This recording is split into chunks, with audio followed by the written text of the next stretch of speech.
Maggie fell in love with a boy who looked just like Homer. One day, Marge left Maggie at the park to play in the sand. A chubby boy came barreling down the slide toward her. Just in the nick of time, a boy saved Maggie. The moment Maggie saw the boy's flowing hair, she fell in love with him instantly. They couldn't speak. They introduced themselves in a unique way. A few days ago, Maggie had fallen in love with Hudson at first sight. The moment they met, they exchanged pacifiers. Soon, they began a sweet romance. Even in an ordinary setting like the park, they could imagine all sorts of incredibly romantic dates. Hudson blindfolded Maggie to make her laugh. However, when Maggie blindfolded herself, Hudson vanished. It turned out his mom had come to pick. He missed Hudson terribly. She pulled off her horse's tail and used it as Hudson's hair. Hudson's mother seemed very wealthy, and the most pressing question on her mind was whether Maggie had received her vaccinations. Their romantic time together was short-lived, and Maggie and Hudson were each taken back to their respective homes by their mothers. The next day, Marge took Maggie to Hudson's house. His home looked incredibly wealthy. The floor tiles came from a church in Venice. The bathroom was even more luxurious. They had hired top-notch workers to renovate it. Hudson immediately ended his video conference the moment he saw Maggie. The woman began investigating how many ex-boyfriends Marge had. In contrast to her thick file of ex-boyfriends, Marge had only ever dated Homer. For Maggie, her pacifier was the most important thing in the world. But the woman felt that the pacifier was full of germs that would make her son sick. In addition,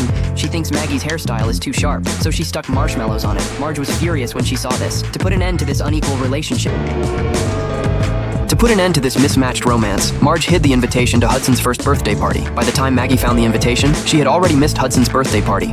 Complained that Hudson's mom always made her feel inferior. Although Maggie couldn't speak, she expressed her disappointment in her mother through her actions. In the end, Marge relented and took Maggie to see Hudson. During this time, Hudson had also been suffering because he hadn't seen Maggie. Although neither set of parents liked the other, they were willing to make changes for the sake of their children.